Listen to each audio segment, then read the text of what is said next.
Hey, what's going on? My name is Mike Minnis. I'm going to start off talking to you about my sources.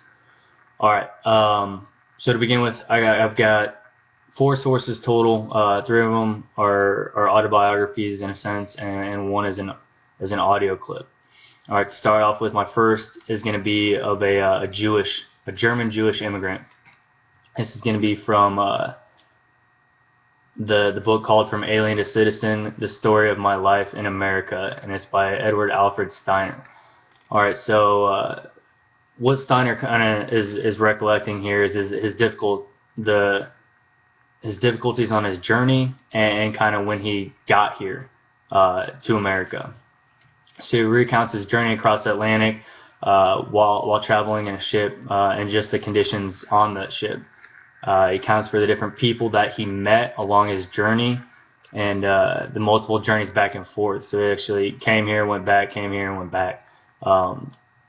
He talks a little bit about Ellis Island and how the inspectors treated him when he got there, and just his experience is when he got there, and kind of after Ellis Island, how his first days in America went, specifically in New York. He talks about the different jobs, his job searching, and the first jobs he gets, and how he bumps from job to job, and then his kind of final job in a sweatshop, and he kind of talks about that and just how difficult it actually was. He tries to paint a picture of that. And that's my first. It's my first source. My second source is a couple different letters, specifically one letter I'm going to be talking about right now. But it's out of the book Irish Immigrants in the Land of Canaan, Letters and Memoirs from Colonial and Revolutionary America. So in this one letter specifically that I picked out was by John O'Raw. And what he's doing is this letter he's writing to his mother and father in Ireland. So he's an Irish immigrant obviously, but he's writing them from Charleston, South Carolina. And this one kind of hit me a little bit because I'm actually pretty close to Charleston right now. But what he's telling them is his voyage here and how his voyage was getting here. Just the experiences he's had. So by the time he's writing this letter to his parents, he had been in Charleston for a little bit of a time. He expresses kind of the ups and downs he's been through, through getting really sick, and a little bit of the different jobs he's gotten to experience since he's been in America, in Charleston specifically. And one of the other things that is he's trying to persuade his family to come to America too, and he's telling them, hopefully you guys are having the best of luck there, but America is an alright place to be, I guess.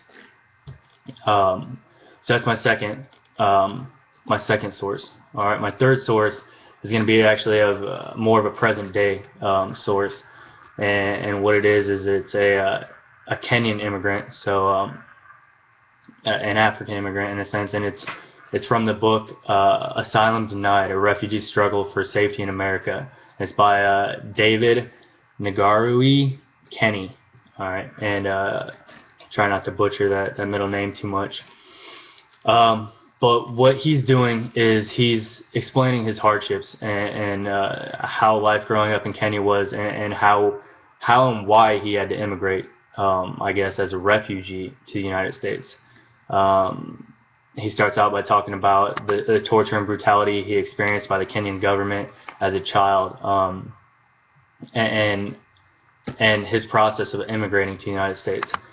And the one thing that this source really points out is the challenges in present day, or somewhat present day, the immigration process he's had.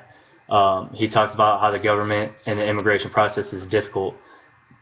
And I guess his problems he really had immigrating here to America.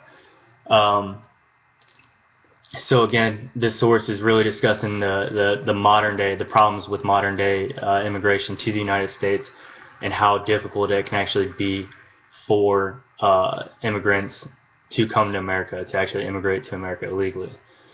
So that's my third source. My last source is actually going to be an audio recording, and it's by Schneider Abram Morris. And what he is a Polish immigrant. He's a child actually at the time that the times that he's recollecting to on this interview, and he's talking about his crossing the Atlantic, his 14-day journey that he took as a child, and just trying to paint a picture in a sense of the ship, that he came in on, and how miserable people were, the odors, the sanitation, how the time passed, a little bit of everything. It's a little bit shorter of a clip, but it's a good one. And that's in the early 1900s, and his experience arriving at Ellis Island. All right, so those are my sources. As for my argument, all right, so I kind of chose the question: is the nation, or is the U.S. a nation of immigrants or desired immigrants? I would definitely say it's a nation of immigrants. So I mean, like we've learned in this class, America had natives here to begin with, but in a sense, everybody kind of immigrated from somewhere. If it was not the Bering Strait theory, the ice bridge in a sense, or the Pacific Island theory, floating up here, sailing up here, I guess, maybe not floating, or even the European immigration. So, and that's the history of it. So, the nation was really built on immigrants, on immigration, and to this day, we still have immigration, legally or illegally, but it still happens. And the United States is a nation, it's a melting pot, has a lot of different cultures, and that's why I really feel it is a nation of immigrants. That's leading into my next thing, the legacy of America, of American immigration. American immigration kind of went in waves. At times we let a bunch of people in, at times we didn't.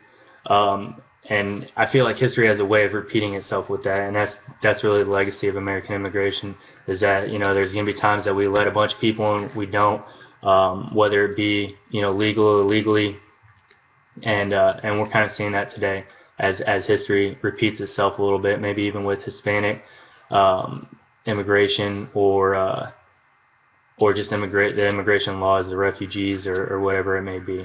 So that's why I kind of feel that's what I feel like the legacy of American immigration is.